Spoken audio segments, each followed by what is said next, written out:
இப்போ நம்ம காதுகுத்து ஃபங்க்ஷன் ஃபோட்டோ ஷூட்டுக்கு தான் போயிட்டுருக்கோம். இது வந்து என்னோட ஃப்ரெண்டோட பொண்ணுங்க பசங்களோட காதுகுத்துக்கு ஃபோட்டோ ஷூட்டுக்காக சொல்லியிருந்தாங்க. அதுக்காக தான் நம்ம காலையில் நேரமாக எந்திரிச்சு குளிச்சுட்டு கிளம்பிட்டு ஒரு டீ சாப்பிட்டு கிளம்பிடலாம் அப்படின்னு தான் போயிட்டுருக்கிறோம். கரெக்டாக இங்கேருந்து நம்ம பார்த்தோம் அப்படின்னா 32 கிலோமீட்டர் வருது. இங்கேருந்து டீ சாப்பிட்டு அப்படியே கிளம்பிட்டோம். முன்னத்து நாள் தான் ஃபோட்டோ ஷூட் நடந்தது.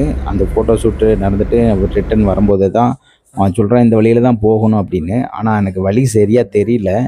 ஆனால் அது ரொம்ப காட்டுக்குள்ளே இருந்துச்சு அந்த கோயில். அந்த கோயிலை நம்ம கண்டுபிடிக்கிறது அப்படின்னா அவங்க ரெகுலராக போயிட்டுருக்கறனால அவங்களுக்கு அந்த கோயில் போகிற வழி தெரியுது. நம்மளுக்கு அந்த வழி தெரியாதனால போய் பாதிலேயே ஸ்டக் ஆகி லொக்கேஷன் அனுப்புனதெல்லாம் நம்மளுக்கு ரூட் மாறி போய் அப்படியே நின்றோம். இப்போ ஃபோட்டோ ஷூட் எடுக்க போய் பேய் வீடியோ எடுத்த மாதிரி ஆகிப்போச்சு. கடைசியில் அவங்க வந்து நம்மளைய கூட்டிகிட்டு போயிட்டாங்க. இது வரைக்கும் நம்ம அங்கே தான் நின்றுருந்தோம். நீங்கள் இந்த வீடியோ ஃபுல்லாக பார்த்தீங்கன்னா தெரியும். மறக்காம நம்ம வீடியோவை சப்ஸ்கிரைப் பண்ணிட்டு லைக் பண்ணிட்டு கமெண்ட் பண்ணிருங்க. நான் மட்டும் தான் நிற்கிறேன். இங்கே ஒரு 3 ரோடு பிரியுது.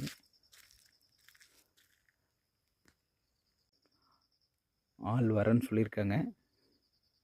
அங்கே தூரத்தில் ஏதோ வண்டி வருது, பார்ப்போம்.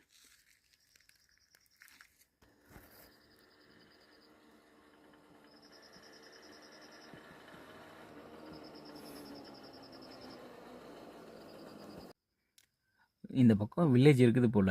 அடிக்குறுக்கா வண்டியெல்லாம் வந்துட்டு போகுது. இருந்தாலும் இங்கே ஒரே இருட்டாக இருக்குது ஃபுல்லாக. இங்கேருந்து பார்க்கும்போது ஒரு வெளிச்சம் தெரியுது ரொம்ப நேரத்துக்கு அப்புறம்.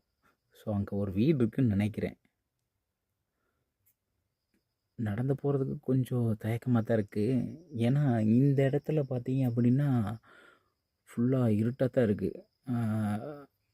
பார்த்து தான் இருக்கணும்னு நினைக்கிறேன். ஆனால் ஆள் நடமாட்டம் இருந்துகிட்டே தான் இருக்குது. ஏன்னா 5:30 ஆகுதுல்ல, மார்னிங் 5:30 ஆகுது. பிரச்சனை இல்லை, பார்ப்போம். நான் இருக்கிற இடத்துலேருந்து அங்கே ஒரு வெளிச்சம் தெரியுது பாருங்கள்.